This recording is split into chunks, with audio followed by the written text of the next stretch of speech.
चलिए जय हिंद। देखिए आज आप लोग समझते हैं क्लास 10वीं में, ठीक ना। ये मैथ का पार्ट 1 पढ़ा दिए थे और पार्ट 2 में जो कि पहला प्रश्नावली है 1.1 का पार्ट 1 पढ़ा दिए थे। अब चलिए आप लोग पढ़िए पार्ट 2 में।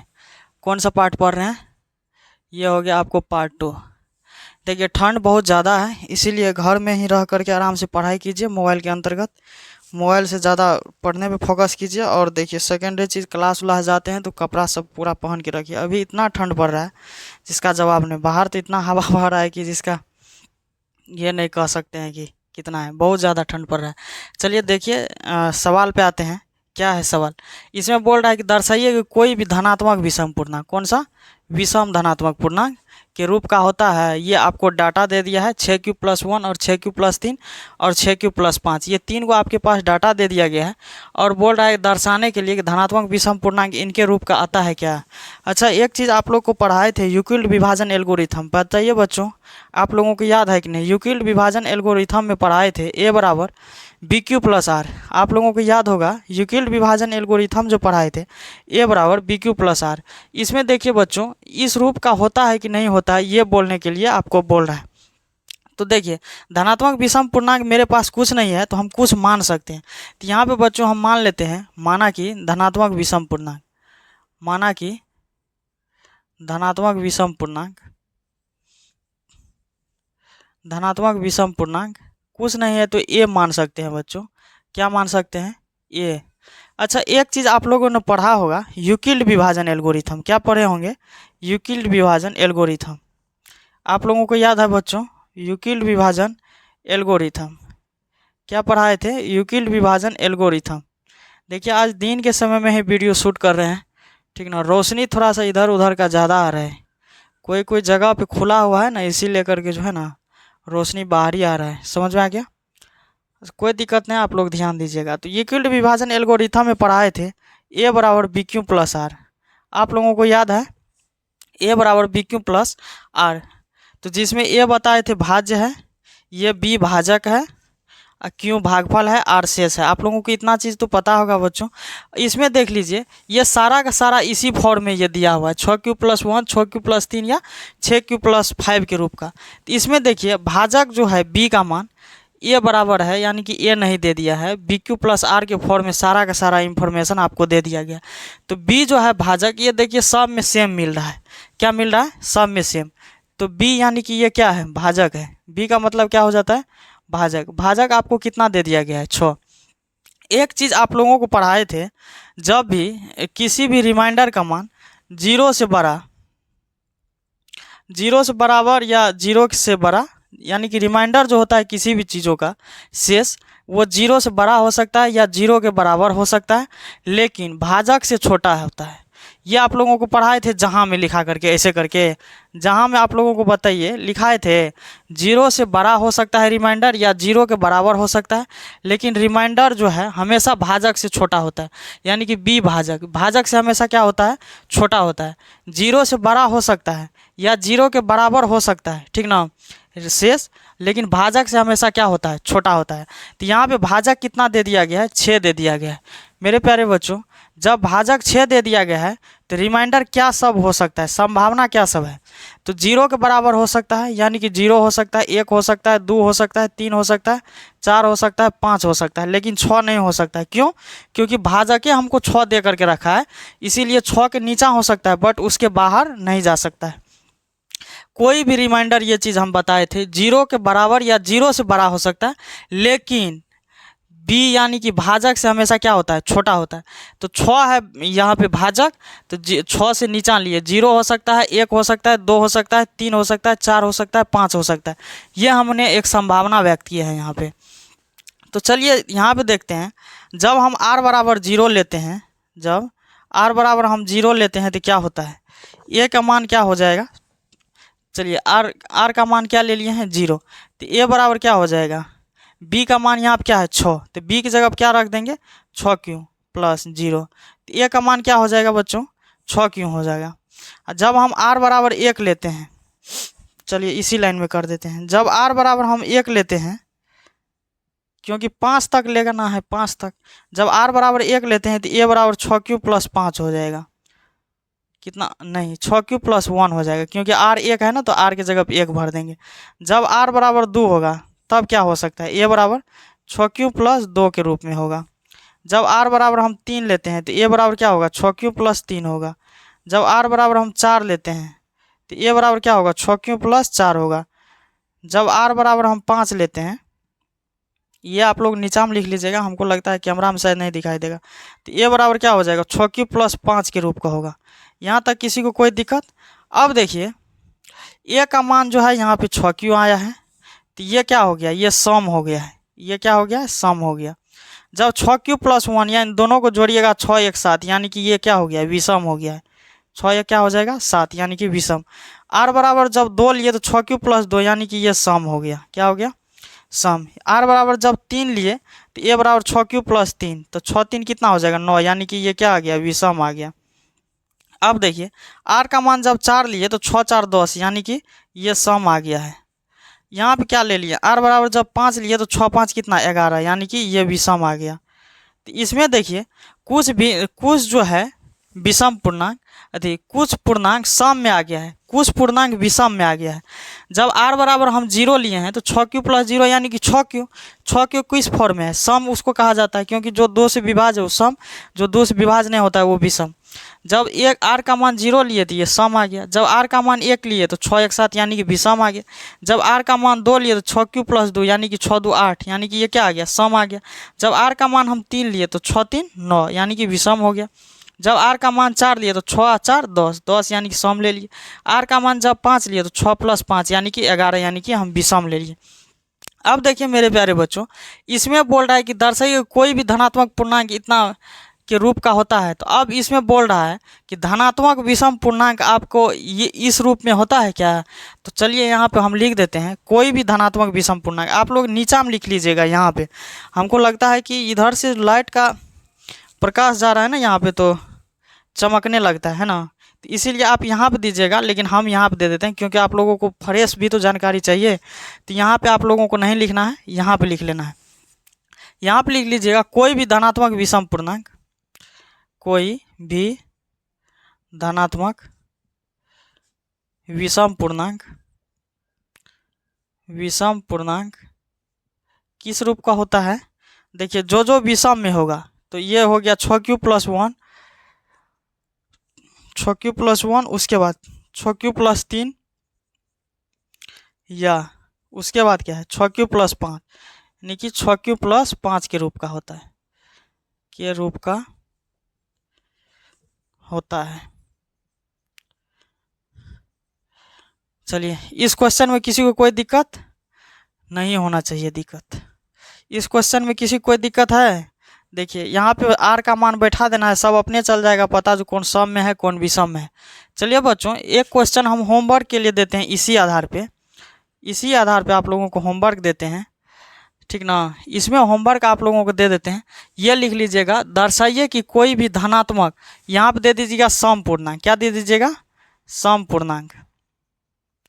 सम पूर्णांक ये क्वेश्चन है आप लोगों को, दर्शाइए कि कोई भी धनात्मक सम पूर्णांक 6 क्यू, 6 क्यू + 2 या 6 क्यू + 5 के रूप का होता है। ये आप लोगों के लिए होमवर्क है। क्वेश्चन सेम इसी टाइप से बनेगा, सेम इसी प्रकार से ही बनेगा, बस कुछ चीज़ें कहीं कहीं पर डाटा चेंज होगा। तो आप लोग जब इस चीज़ को समझ गए तो ये अपना मन से आपको क्वेश्चन दिए हैं, इसको बना लीजिएगा। समझ में आ गया? यदि ये बना लीजिएगा तो हम समझ जाएंगे कि आपको पूरा समझ में आ गया है। बस यहाँ तक सेम होगा, इसमें कुछ कुछ चेंज हो जाएगा। यहाँ पे पूरा सारा चीज़ें सेम है। यहाँ तक किसी कोई दिक्कत? देखिए अगला क्वेश्चन में क्या कर रहा है, किसी परेड में 6 से 16 सदस्यों वाली एक सेना आर्मी के टुकड़ों को 32 सदस्य वाले, कितना सदस्य वाले बोल रहे हैं, 32 सदस्य वाले एक आर्मी बैंड के पीछे मार्च कराना है। क्या कराना है? मार्च। दोनों समूहों को क्या रखना है? समान रखना है। समान स्तंभों में मार्च कराना है, तो उस स्तंभों की अधिकतम संख्या क्या होगा? देखिए अधिकतम संख्या का जब भी बात आए तो क्या होता है? HCF होता है। क्या होता है? हाईएस्ट कॉमन फैक्टर, या हाईएस्ट किसी भी चीज़ को निकालना होता है तो उसमें HCF मालूम करना पड़ता है। क्या करना पड़ता है मेरे प्यारे बच्चों? HCF। तो आप लोगों को पता होगा ये जो चैप्टर है यूक्लिड विभाजन एल्गोरिथम पे है। कौन चीज़ पे है? यूक्लिड विभाजन एल्गोरिथम पे। तो इसमें पढ़ाए थे यूक्लिड विभाजन एल्गोरिथम में ए बी पता करना पड़ता है। क्या पता करना पड़ता है? ए बी पता करना पड़ता है। तो ए से बी से बड़ा क्या होता है? ए होता है हमेशा। क्या होता है? बी से बड़े से हमेशा क्या होता है? ए होता है। तो इसमें देखिए सबसे बड़ा वाला कौन है? 616 है, तो ए का मान क्या हो जाएगा? 616 हो जाएगा। क्या हो जाएगा? 616। बी का मान क्या हो जाएगा? 32 हो जाएगा। चलिए इसमें अब यूक्लिड विभाजन एल्गोरिथम लगाइए। चलिए यहाँ पे लिख लेते हैं यूक्लिड विभाजन एल्गोरिथम से। यूक्लिड विभाजन एल्गोरिथम, ये इसका सूत्र हो गया यूक्लिड विभाजन एल्गोरिथम। यूक्लिड विभाजन एल्गोरिथम का सूत्र होता है ए बराबर बी क्यू प्लस आर। क्या होता है? ए बराबर बी क्यू प्लस आर। इसमें बताइए ए का मान सबसे बड़ा हमेशा लिया जाता है यूक्लिड विभाजन में, बी का मान हमेशा क्या होता है? छोटा होता है, क्योंकि ए हमेशा ए जो होता है वो भाज्य होता है, बी होता है भाजक। तो ए का मान यहाँ पे क्या आ गया है? 616 आ गया है। क्या हो गया है? 616 बराबर बी कितना है? 32। तो अब देखिए क्यू का मान पता करने के लिए इसमें हमको भाग देना पड़ेगा। 32 से हम भाग दे देंगे किसमें? 616 में। 32 का 32 लगाएंगे, कितना बचेगा? 9 5 में से 3 गया 2 6। अब कितना मरतबा लगेगा? 9 2 18, 9 या 27 1 28, 9 2 18, 27 1 28, कितना बच गया? 8 बच गया। यहाँ पे देखिए ये हो गया आपको ए का मान, ये हो गया बी का मान, ये हो गया क्यू का मान, ये आ गया आर का मान। तो 32 है बी, क्यू का मान कितना है? 19, आर का मान कितना बच गया? 8। अब देखिए हमेशा किसको रखना पड़ता है? बी का वैल्यू का इस साइड रखना पड़ता है। तो 32 यहाँ पर रख देंगे और देखिए शेष क्या बचा है? 16। तो 8 से भाग दे दीजिए 16 में, 8 दूना 16। तो यहाँ पे फिर ये हो गया ए का मान, ये हो गया बी का मान। बी का मान क्या दे देंगे? 8 गुना, फिर क्यू का मान कितना हो गया? 2 + 0। अब देखिए इसका जो है हाईएस्ट कॉमन फैक्टर कितना हो जाएगा? 8 हो जाएगा। कितना हो जाएगा? हाईएस्ट कॉमन फैक्टर 8 हो जाएगा।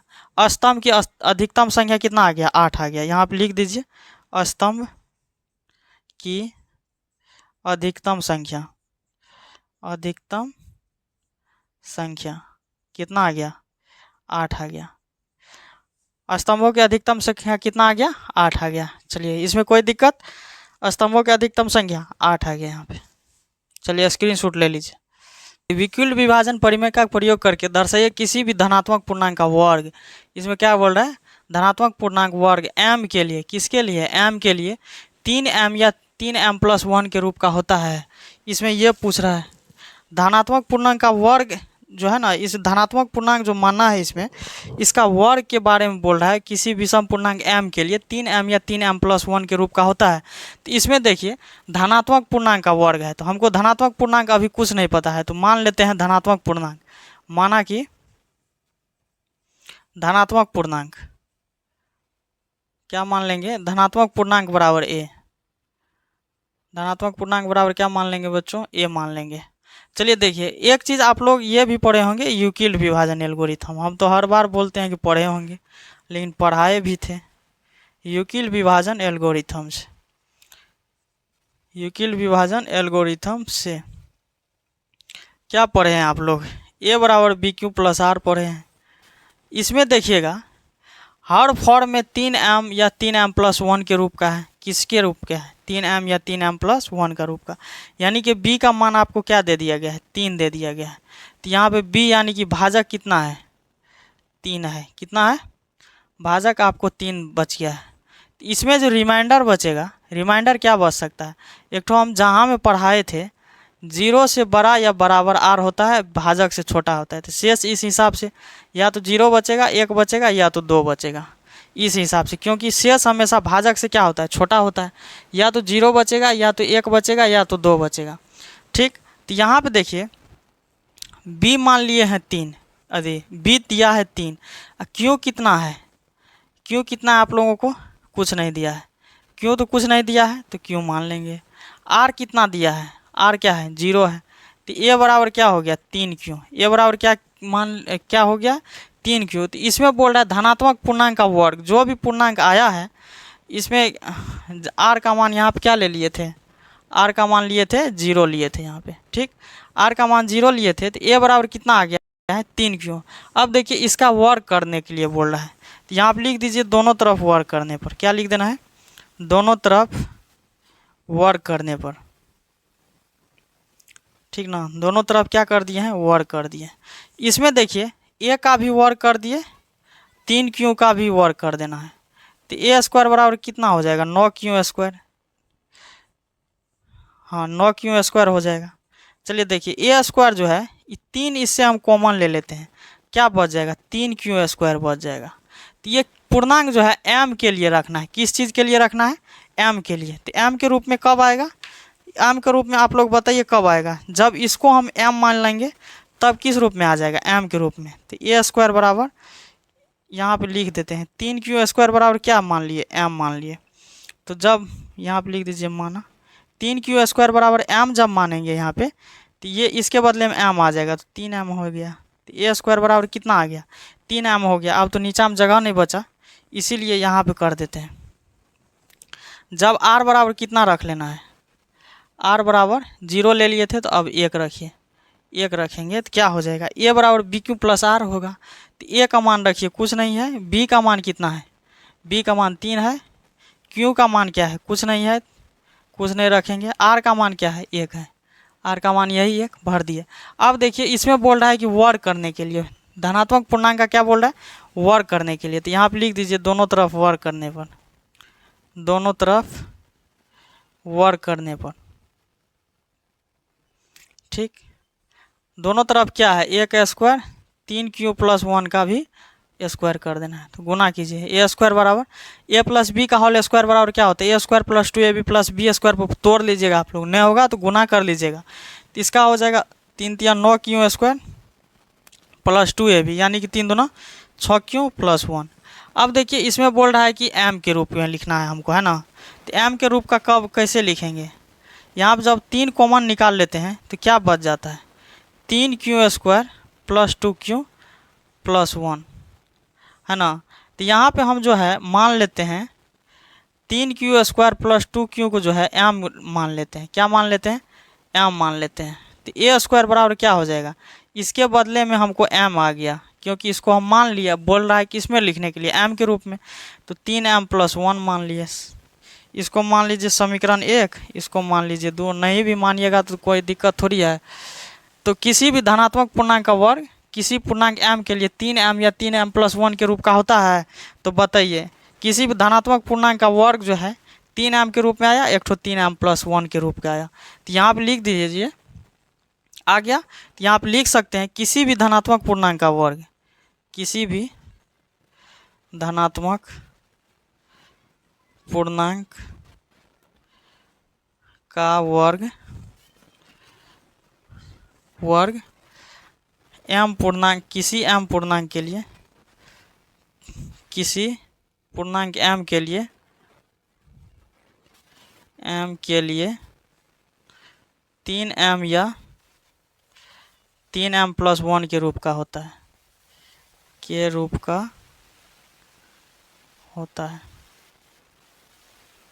चलिए इसमें कोई दिक्कत, इसमें देखिए जगह जगह पर वर्क करने के बाद जो है इसको कुछ चीज़ों को m पूर्णांक मान लेना है, यानी कि कुछ डाटा को जो है m के रूप में लिखने के लिए यहाँ पे उसको m मान लेना है। यहाँ पे भी कॉमन लेकर के m मान लिए, 3 कॉमन लिए तो 3 से 9 में भाग दीजिएगा 3, q स्क्वायर तो बचेगा ही, 3 से 6 में भाग दीजिएगा 2q, कोष्ट बंद करके फिर प्लस 1 को उस साइड कर दीजिए यहाँ पे। चलिए स्क्रीनशॉट ले लीजिए, तो आप लोग समझ में आ गया होगा। चलिए इसमें देखिए इसमें क्या बोल रहा है, यूक्लिड विभाजन परिमेय का प्रयोग करके किसी धनात्मक पूर्णांक का घन करने के लिए बोल रहा है, इतना के रूप का होता है। चलिए यहाँ पे भी क्या मान लेते हैं, माना कि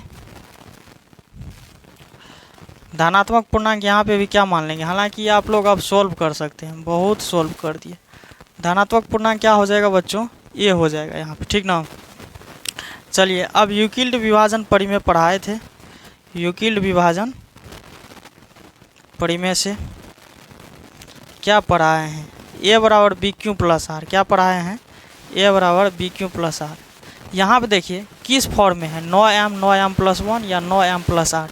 तो यहाँ पे बी क्यू प्लस आर, तो b का मान क्या है यहाँ पे 9, b का मान हर में है, सब में है ना, बी क्यू प्लस आर में देखिए भाजा कितना दे दिया गया है 9। एक चीज़ हम लिखाए थे, r का मान जो है हमेशा 0 से बड़ा के या बराबर रहेगा, r का मान क्या रहेगा, 0 से बराबर रह सकता है या बड़ा रह सकता है, लेकिन बी से छोटा रहेगा। किससे छोटा रहेगा? बी से छोटा रहेगा। तो रिमाइंडर इस हिसाब से क्या आ जाएगा? 0 होगा, 1 होगा, 2 होगा, 3 होगा, 4 होगा, 5 होगा, 6 होगा, 7 होगा, 8 होगा, 8 तक होगा, डॉट नहीं, यानी कि 8 तक हो सकता है। 0 से शुरू होगा, 8 तक होगा, क्योंकि भाजक से हमेशा छोटा होता है। एक भी छोटा कम से कम होना चाहिए। शेषफल 0 भी होता है, लेकिन भाजक से क्या होता है? छोटा होता है। चलिए यहाँ पे देखिए 9 आ गया। 9 क्यों? प्लस जब r का मान क्या हो? r का मान 0 हो, क्योंकि पहला मान क्या है? 0 है, तो यहाँ पे 0 भर देंगे। तो a बराबर कितना ले लेंगे? 9 क्यों। ठीक। अब बोल रहा है कि घन करने के लिए, क्या बोल रहा है करने के लिए? घन। तो अब दोनों तरफ घन कर दीजिए, दोनों तरफ घन करने पर। ठीक, क्या लिख देंगे? दोनों तरफ घन करने पर। तो a का मान 1 पे क्यों? 9 क्यों, इसका भी क्यों। तो a क्यों बराबर क्या हो जाएगा बच्चों? 9 गुना 9 गुना 9, इस फॉर्म में आ गया। तो 9 नमा 81, 81 नमन 729, 729 क्यों पे पावर क्यों हो जाएगा। अच्छा बताइए, इसमें कोई दिक्कत? अच्छा एक बात बताइए, इसको हम 9 गुना 81 क्यों पे पावर क्यों मान सकते हैं? मान नहीं, 81 क्यों पे पावर क्यों लिख सकते हैं इसी को। तो देखिए जब ये हम लिख लेंगे तो इसके बदला में m लगा देना है। क्या लगा देना है? माना 81 क्यूब बराबर m। इस हिसाब से अब सोल्व कर सकते हैं आप लोग, क्योंकि इससे पहले वाला सवाल सेम है। तो 1 क्यूब बराबर क्या हो जाएगा? इसके बदला हम जब m मानेंगे तो 9m हो जाएगा।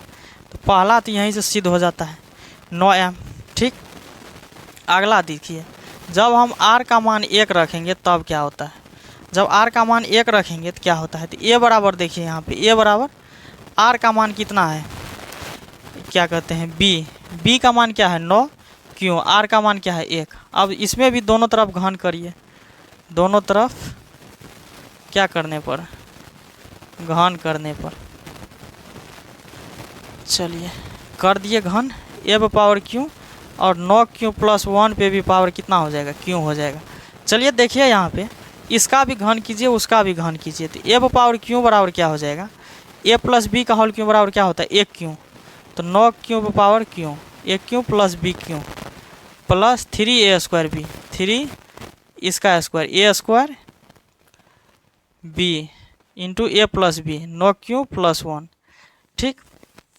अब देखिए यहाँ पे क्या हो जाएगा? a क्यों बराबर 9 को 3 बार जब गुना कीजिएगा तो 729 होगा। 729 क्यों पावर क्यों प्लस 1 होगा, प्लस ये 9 क्यों है ना, तो 9 नमा 81 तिया 243 क्यू इंटू 9 क्यू प्लस 1, इस रूप में हो गया। आया समझ में। चलिए अब सब ठोक तो पहले गुना करना पड़ेगा, ठीक ना। क्या सब होता है? ये क्यू बराबर 729 क्यू पे पावर क्यू प्लस 1। अच्छा इस 1 को उस साइड हम भेज देंगे, है ना। पहले इसको गुना कर लीजिए, 9 तिया 27, 9 चौक 36, 2 38, 9 9 18 3 21 क्यों प्लस 243 क्यों प्लस 1। देखिए तो अब ये क्यों बराबर, इसमें से हम जो है 9 कॉमन ले सकते हैं, 9 लीजिए, 81 क्यों पावर क्यों 9, इसके जब 9 से भाग दीजिएगा तो 9 2 18, 3 8, 9 चौक 36, 2 6 9 तिया 27 क्यों प्लस 1 प्लस। अब देखिए इसमें 9 से भाग दीजिए, 9 2 18, 9 से 63 क्यों, ये प्लस 1। अब देखिए बच्चों इसको हम m मान लेते हैं, 81 क्यों पावर क्यों प्लस 243 क्यों प्लस 27 क्यों को बराबर m मान लेते हैं। इसको माना, पीछा में आप लोग माना लिख दीजिएगा। इसके बराबर जब हम क्यों मानते हैं तो एक क्यों बराबर इसका फॉर्म m हो गया, मान लीजिए इस सब, तो 9m प्लस 1 हो गया। चलिए ये नई समीकरण और नहीं दीजिए। चलिए पहला समीकरण क्या आ गया, 9m के रूप का आ गया, और दूसरा 9m प्लस 1 के रूप का है। एक 9m के रूप का आ गया, 9m प्लस 1 का। तीसरा भी वही होगा। आप लोग r का मान 2 रख करके निकाल लीजिएगा, नहीं भी रखिएगा तो यहाँ तक सही है। ठीक। तो अब देखिए इसमें किसी को कोई दिक्कत नहीं होना चाहिए, हर जगह किसी पूर्णांक के लिए हम m मान रखे हैं। ठीक। तो अब सही तरीका से आ रहा है, 9m भी आ रहा है, 9m प्लस 1 के रूप का भी आ रहा है। ठीक ना। तो यहाँ पे लिख देते हैं किसी भी के लिए ना है, किसी धनात्मक पूर्णांक का घन, किसी धनात्मक पूर्णांक का घन